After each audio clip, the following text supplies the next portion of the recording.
Bapak Ustaz terkait aplikasi pengawasan kesehatan terbuka. Bismillahirrahmanirrahim. Assalamualaikum warahmatullahi wabarakatuh. Alhamdulillahi rabbil alamin, alladzi faddalana ala katsiri min ibadihil mu'minin. Asyhadu an la ilaha illallah wahdahu la syarikalah wa asyhadu anna Muhammadan abduhu wa rasuluh la nabiyya ba'dah.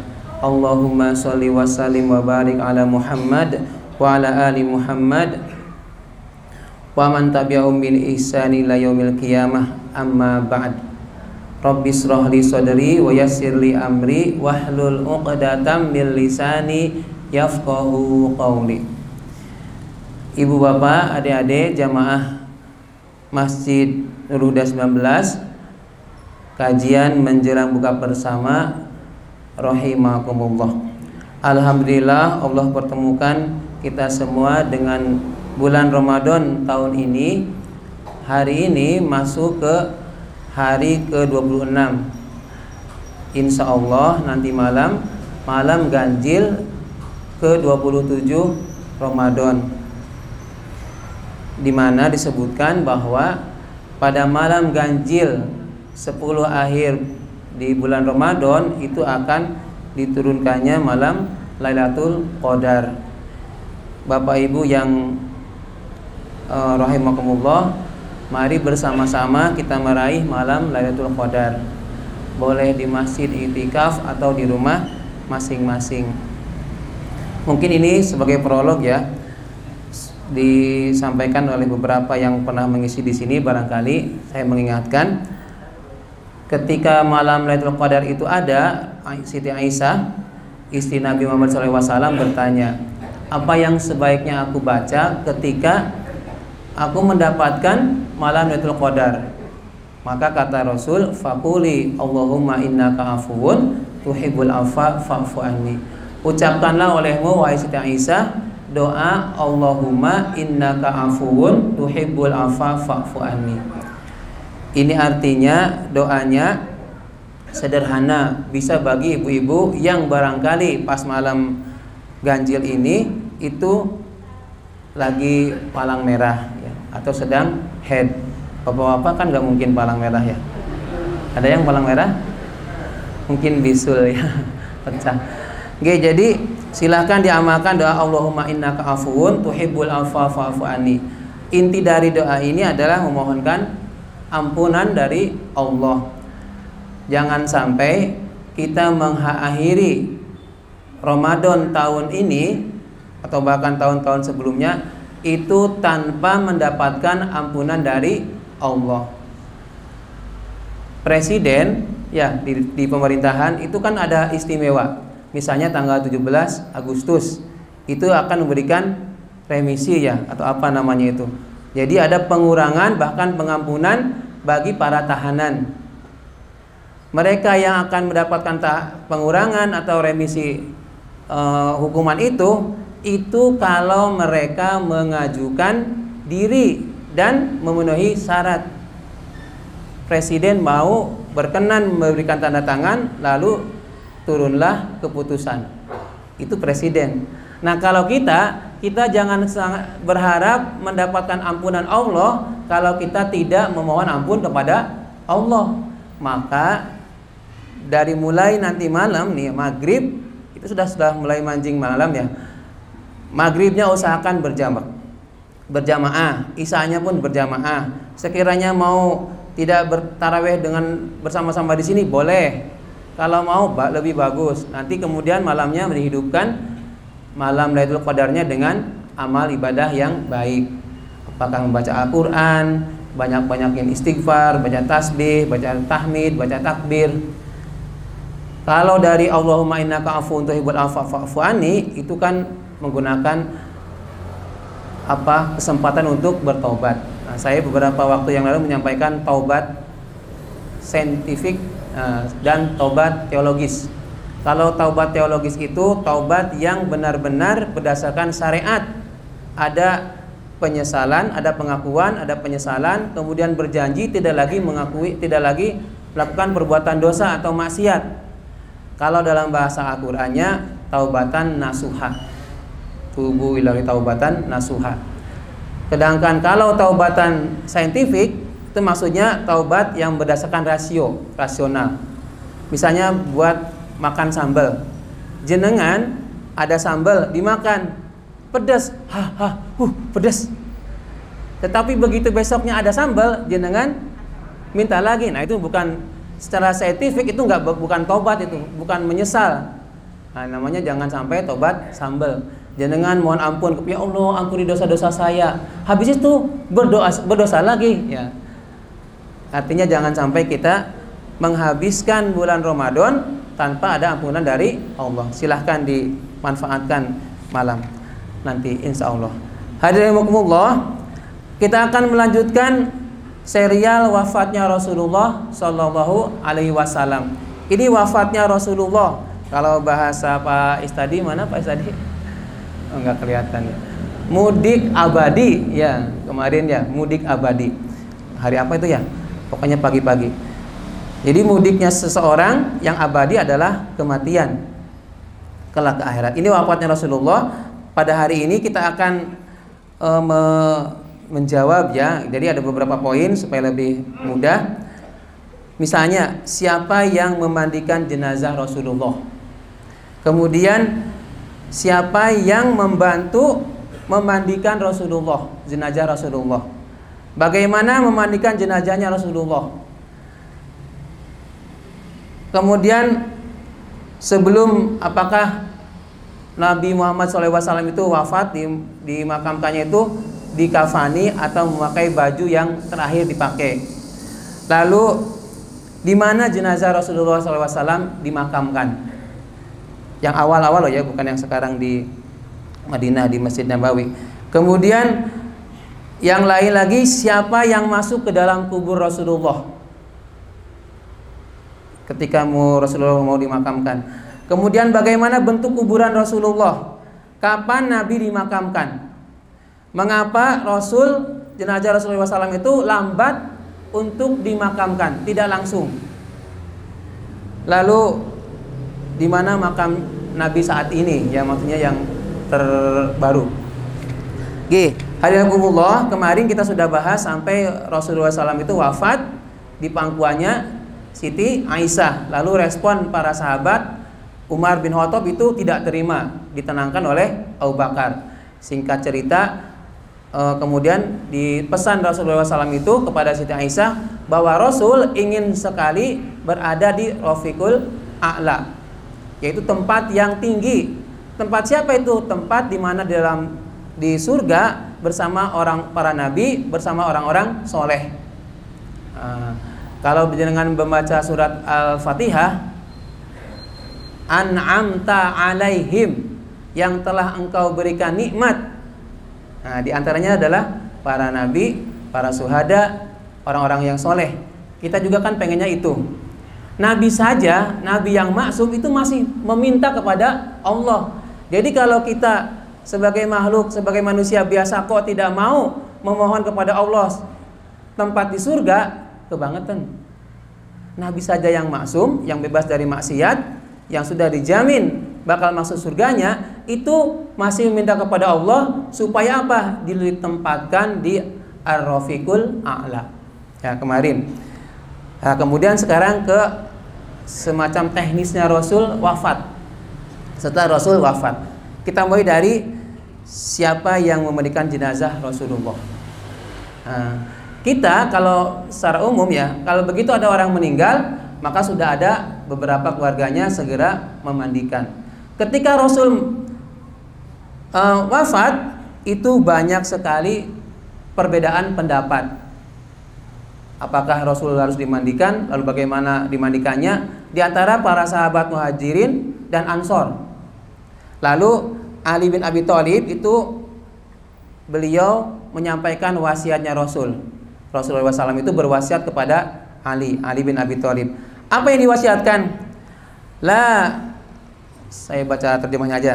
Hendaklah tiada orang yang memandikan jenazahku kecuali hanya dirimu, karena sesungguhnya tidak ada seorang pun yang menyaksikan auratku kecuali matanya akan dihapus oleh Allah. Sedangkan kamu wahai Ali, maka aku sangat paham bagaimana dirimu menjaga masalah ini. Oleh karena itu aku tidak khawatir kepadamu. Jadi ketika orang-orang berselisih, berbeda pendapat, aku yang memandikan, si fulan yang berhak memandikan, maka Ali menyampaikan pesan atau wasiat dari Rasul. Akhirnya Ali yang memandikan jenazahnya Rasulullah Shallallahu Alaihi Wasallam. Pada waktu itu Rasul masih memakai pakaian. Jadi ketika wafat mau dimandikan itu masih memakai pakaiannya. Nah, kemudian setelah diputuskan Ali yang berhak untuk memandikan jenazah Rasul sebagaimana wasiat Rasul. Tadi kan kenapa kok dipilih Ali? Ali itu bisa menjaga auratnya Rasul. Ya, kan begitu. Di kita juga akhlaknya, orang yang memandikan jenazah itu tidak boleh menceritakan apa yang ada dilihat dari jenazahnya. Aibnya jenazah itu nggak usah kayak si fulan ternyata ngene. Nggak usah. Cukup dia yang tahu dan beberapa yang memandikan. Biasanya anggota keluarga atau orang yang dipercaya yang sama jenis ya, maksudnya tidak perempuan dimandikan oleh yang laki-laki malah repot atau sebaliknya. Jadi yang keluarga dekatnya. Nah, Ali ini dipilih oleh Nabi. Jadi ada beberapa itu dari kaum Syiah itu yang sepakat Ali yang diminta tapi alasannya beda. Ya. Jadi ketika membahas ini memang ada beberapa pendapat-pendapat. Ini saya kutip pendapat-pendapat yang benar ya, insya Allah dapat dipertanggungjawabkan. Nah, ketika Ali mau mandikan, Ali tidak sendirian, tetapi dibantu oleh orang lain. Jelas orang ini adalah orang-orang dekat, tidak asal sahabat Nabi. Yang ikut memandikan jenazah Rasulullah SAW disebutkan bahwa Ali itu duduk sila. Lalu Abbas bin Abdul Muthalib, paman dari Kanjeng Nabi Muhammad, itu juga sila. Lalu jenazah Nabi itu diantara pahanya Abbas dan Ali. Sedangkan putra Abbas, dua-duanya yaitu Ibnu Abbas yang bernama Al-Fadla, itu yang membolak-balikan tubuh Nabi. Kemudian bagaimana jenazah Nabi itu dimandikan? Ini saya ngebut.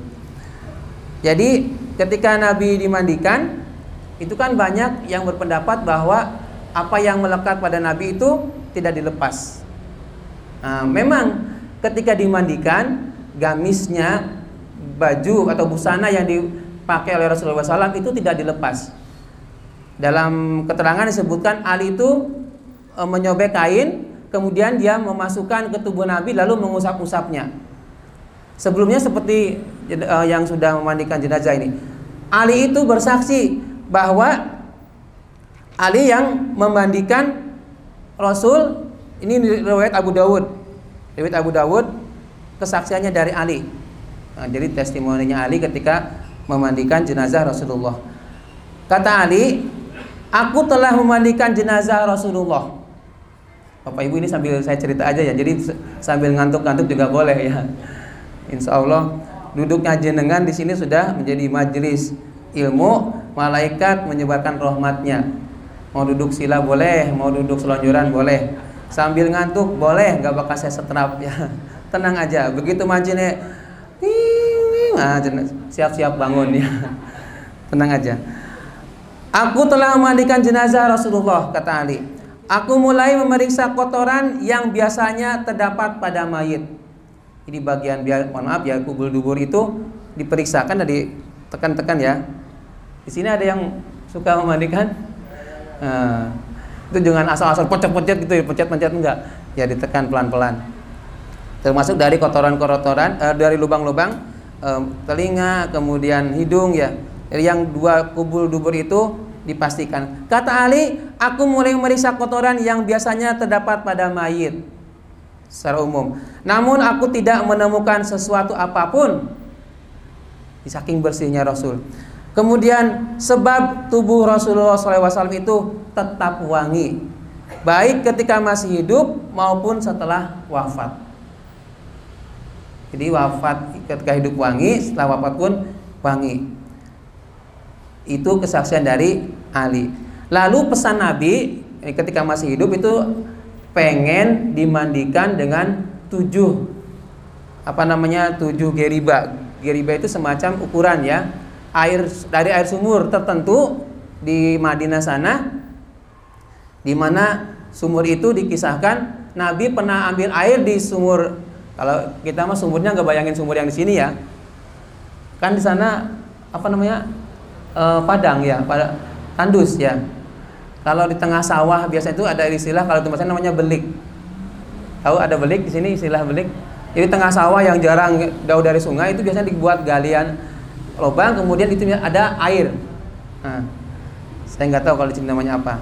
Yang mungkin seperti itu sumur. Sumurnya itu dipakai untuk wudhu oleh Nabi. Nah, pengen Nabi nanti dimandikannya di sumur ini, air dari sumur ini. Lalu dipenuhi. Jadi dengan 3 air geriba. Yang pertama ini kalau bahasa kitanya 3 bilasan gitu, 3 tahapan.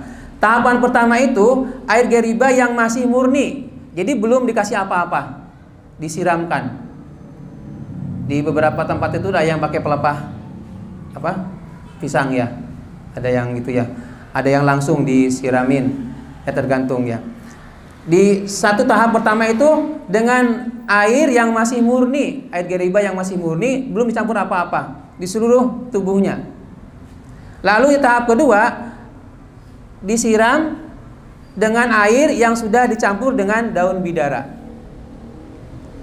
Lalu yang ketiga, tahap ketiga dengan air yang sudah dicampur dengan kapur barus. Jadi ada 3 tahapan. Tidak langsung jebur langsung sabunin, enggak, tapi diratakan dulu, kemudian dipakai air daun bidara terus kapur barus. Ya kalau mau pakai sabun gitu ya, sekarang itu kan teknologi sudah mewakili dari zaman dulu kan belum ada. Jadi untuk semakin membersihkan. Jadi Rasul pun dimandikan oleh Ali bin Abi Thalib dan beberapa sahabatnya. Itu ya. Kemudian Rasulullah SAW itu ini kan berbagai pendapatnya, itu berbeda pendapatnya bahwa Rasul masih memakai busana. Iya. Mandikanlah jenazah Nabi SAW dengan tetap memakai busananya. Ini ada beberapa keterangan. Jadi ketika para sahabat itu sedang berselisih, berpendapat memandikan Rasul, itu bagaimana? Beda pendapatnya, ada yang aku aja dibuka dulu dan lain-lain. Ada suara yang terdengar, mandikanlah jenazah Nabi SAW dengan tetap memakai busananya. Ketika ini Ibnu Abbas, Al-Fadlah, Ali ketika memandikan itu juga tidak melihat langsung ke tubuh Nabi, tetapi diberikan kain. Kalau dalam istilahnya itu kesaksian dari Siti Aisyah setelah Nabi meninggal ya, itu ada tirainya. Jadi tidak langsung melihat tubuh Rasul meskipun itu pakai busana, kecuali Ali bin Abi Thalib. Ya. Kemudian setelah dimandikan secara yang tadi diceritakan, lalu dikafani. Ini yang juga perbedaan pendapat. Ada yang menyebutnya Rasul dikafani itu masih dengan baju yang terakhir dipakai. Nah, dari beberapa sumber disimpulkan itu tidak benar. Yang benar adalah Rasul, pakaian yang melekat pada Rasul terakhir hayatnya itu dilepas. Kemudian baru dipakaikan kain kafan. Jadi kain kafannya sebanyak 3 lapis, 3 kain kafan suhuliyah warna putih. Ini kesaksian dari Siti Aisyah. Jadi sebelum dikafani, busana yang dipakai Rasulullah SAW itu dilepas.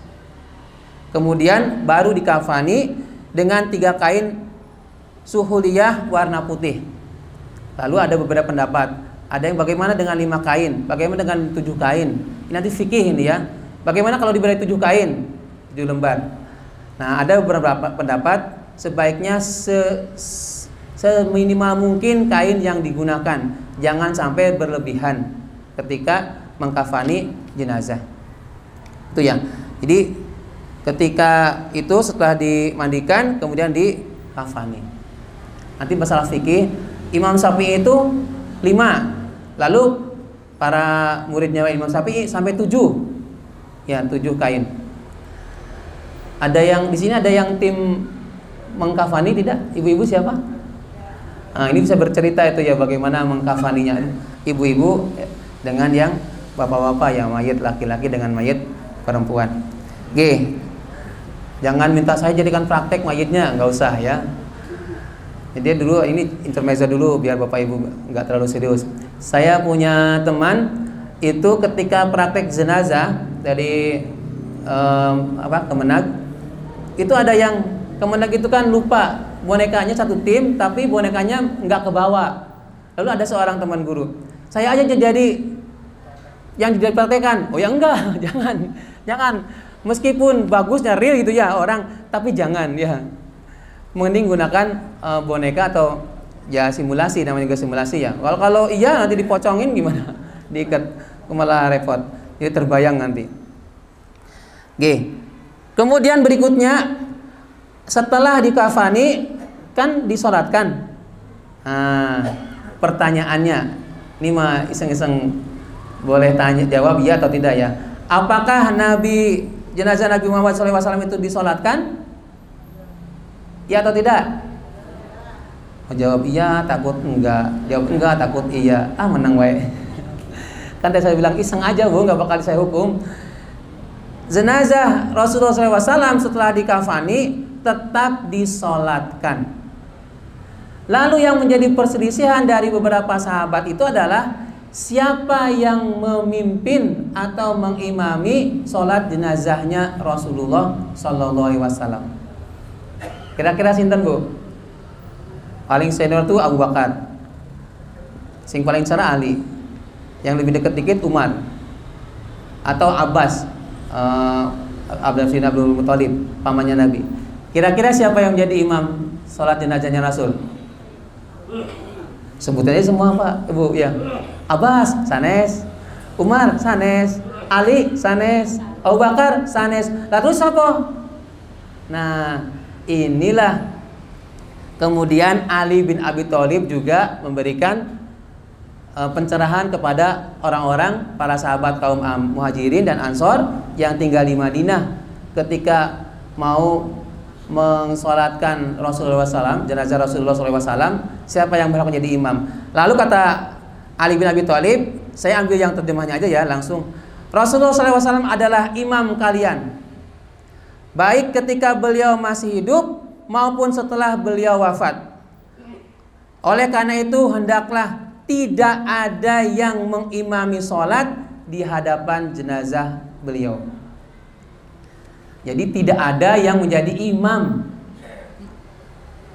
Rasul itu, jenazah Rasul ketika sudah wafat ya, kalau kita itu kan ada yang imami, meskipun satu orang misalnya satu jadikan dua, syukur-syukur jadikan 4 orang jadikan 3 sop ya, satu sopnya satu orang, kesunahannya itu. Tetapi kok kenapa untuk Nabi tidak?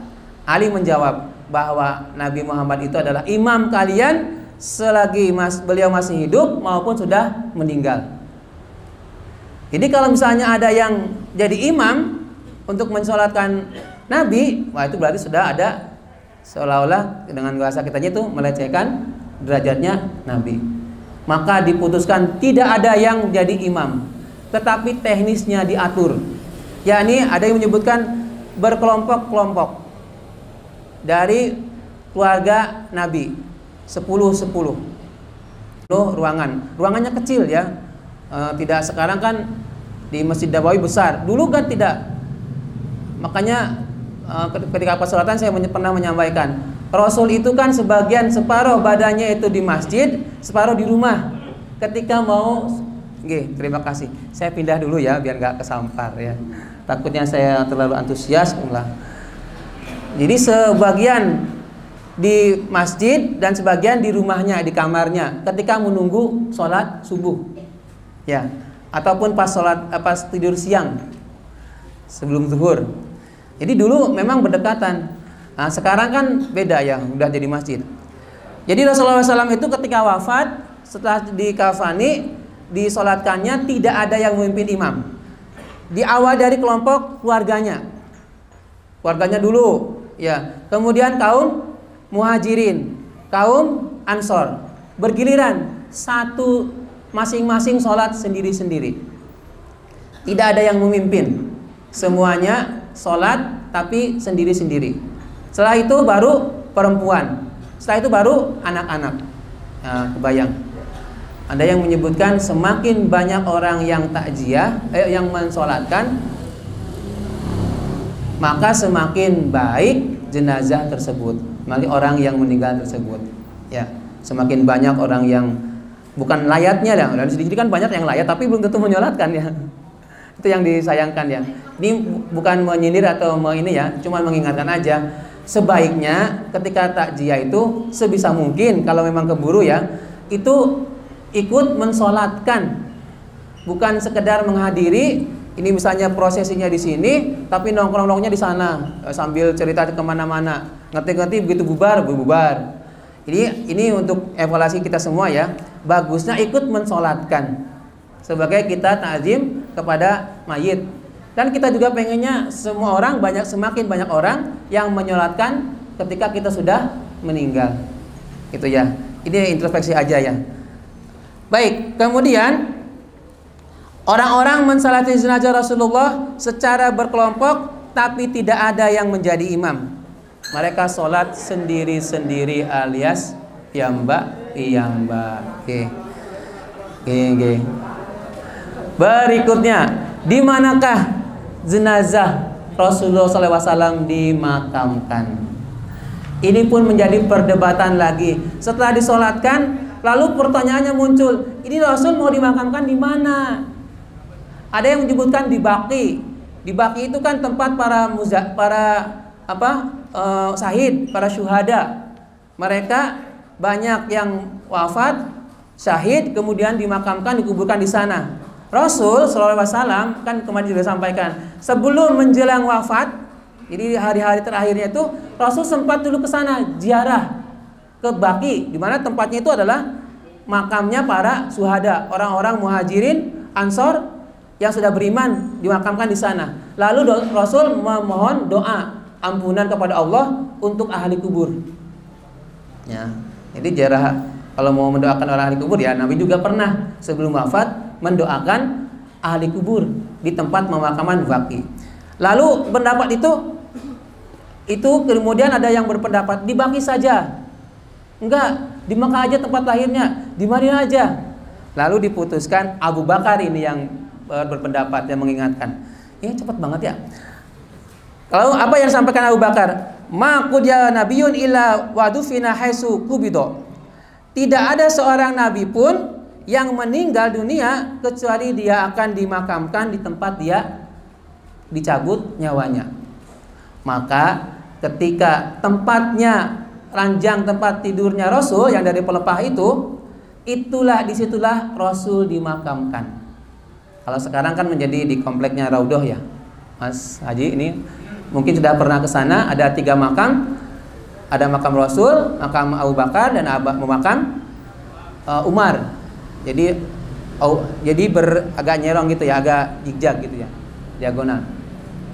Nah, itu ada dulunya tempatnya Nabi terakhir di pangkuannya Siti Aisyah, di pelepahnya tempat berbaringnya Rasul yang terbuat dari pelepah. Disitulah dimakamkannya Rasul. Sebelumnya berbeda pendapat antara muhajirin dengan kaum ansor. Kata orang yang muhajirin, orang-orangnya di Mekah hijrah ke Madinah bersama Rasul dan para sahabatnya, ini aja dibuat model kuburannya seperti orang-orang Mekah. Kata orang ansor, enggak, seperti ini aja seperti orang Madinah. Lalu diutuslah, sudah kalau gitu panggil Abu Ubaidah, yaitu tukang gali kubur dari Mekah, dan Abu Tolhah yang ahli kubur dari Madinah. Lalu siapa yang paling cepat duluan itu yang berhak menggali kubur model apa. Lalu Abu Tolhah yang datang lebih awal, kemudian di bawah ranjangnya Rasul, ranjangnya digeser, dipindah ya. Kemudian disitulah digali kuburan untuk Rasul. Yang menggali adalah Abu Tolhah, orang Ansor. Jadi orang yang beriman tapi dari golongan Madinah, Yasrib. Siapa kemudian yang masuk ke dalam kubur? Ada Abbas bin Abdul Muthalib, Ali bin Abi Thalib, kemudian Qutsam bin Abi Abbas dan Al-Fad bin Abbas, ponaannya Nabi. Jadi paman, kemudian mantunya dan ponaannya. Ini juga bisa mengisyaratkan kalau bisa yang masuk ke dalam kubur itu anggota keluarga. Nek wani ya. Kan kadang kan nggak berani ya. Saya aja ketika bapak saya meninggal itu saya nggak apa namanya teh? Dia sedih gue mau turun itu dreg-deg ya. Ya percaya nggak percaya ya. Tapi kalau dari sini dari ketika Rasul wafat dimakamkan itu ada pamannya, ada menantunya Ali bin Abi Thalib ya. Kemudian ada keponaannya. Lalu bagaimana bentuk kuburan Rasul? Disebutkan seperti punuk. Jadi ada gundukan awalnya. Karena ada beberapa, sudah ada pimpinan kan, ada beberapa khalifah. Kemudian terakhir itu dibuat sekarang ada raudhah. Ada apa namanya? Ada kompleknya di raudhah. Kan disebut raudhah itu kan taman surga. Kata Nabi itu tempat sholatku dengan tempat tidurnya itu adalah ada raudhah. Jadi sekarang dipakainya raudhah. Kalau tidak salah masuk ke sana pakai aplikasi ya. Sudah ada yang pernah ke sana belum? Siapa dulu yang pernah cerita? Pakai aplikasi Pak sekarang. Jadi nggak sembarangan. Nek biyen iya pakai aplikasi Bu ya? Iya. Yang masuk ke komplek yang 3 makamnya itu pakai aplikasi boten? Boten. Ini yang terakhir loh. Saya kemarin siapa yang cerita itu sekarang pakai aplikasi ya katanya. Apa karena memang dulu pas awal-awal Covid ya, setelah Covid baru dibuka itu? Pada buka kurang 3 menit. 3 menit? Ya. Bapak itu 45 ya, 49. Jadi sekarang makamnya itu ini bagi yang Pak Badawi yang terakhir ya, yang sudah umroh mungkin sudah sampai ke sana juga ya, alhamdulillah. Ada kerikil warna merah di atas kuburan Rasul awalnya. Nah sekarang kan ditutup di raudhahnya itu. Ada menara-menaranya, kalau nggak 6 atau 7 menara, tiang-tiangnya itu maksud saya itu nggak sembarangan, jadi tidak semua orang bisa masuk langsung ke makamnya Rasul. Boleh lihat di sekitarnya untuk sholat, tetapi tidak bisa langsung melihat. Kemudian lalu Nabi Muhammad SAW itu dimakamnya kapan? Rasul kan wafatnya hari Senin, waktu duha. Itu berselisih Bu, tidak langsung dimandikan, dikafani, disolatkan, enggak. Karena saking adanya perbedaan pendapat antara sahabat. Jadi Rasul SAW itu dimakamkannya, ini saya merujuk ke Ibnu Katsir. Nabi Muhammad SAW wafat pada hari Senin sebelum menjelang pertengahan siang. Lalu beliau baru dimakamkan pada hari Selasa sebelum waktu duha. Jadi sempat bermalam. Loh kok suwe banget? Lalu bagaimana ini? Ini karena waktu itu kan para sahabat sudah heboh. Ini siapa yang meneruskan? Sehingga setelah dimusyawarahkan, Abu Bakarlah yang terpilih menjadi khalifah penerusnya. Lalu dibaiat. Nih kalau dengar rempet lagi silahkan dibaca lagi kisahnya Abu Bakar ketika pertama dibaiat menjadi khalifah. Nanti ada kaitannya dengan proses kok bisa mundur, bisa melambat. Rasul itu nggak langsung dimakamkan. Jadi kenapa kalau Rasulullah SAW itu lambat dimakamkan? Karena para sahabat harus membaiat Abu Bakar setelah bermusyawarah. Kemudian para sahabat juga masih ada yang belum sreg. Rasul itu dah wafat, itu Rasul apa tenan apa ora? Gih. Sudah. Jadi itu saja. Gih, karena sudah waktunya maghrib, saya akhiri, saya mohon maaf. Saya selaku pribadi mohon maaf apabila dalam 4 kesempatan ini ada kesalahan, dan sekaligus mohon izin juga, insya Allah saya hari Jumat pagi itu mudik ke tempat istri dulu. Bukan mudik abadi nih Pak tadi ya, yang mudik biasa ini. Mudik zaman dulu kan mudik sama pulang kampung beda katanya. Pas sekarang sama insya Allah. Jadi mohon maaf, kemudian berpesan silahkan nanti malam berlomba-lomba untuk meraih malam Lailatul Qadar. Saya akhiri, assalamualaikum warahmatullahi wabarakatuh.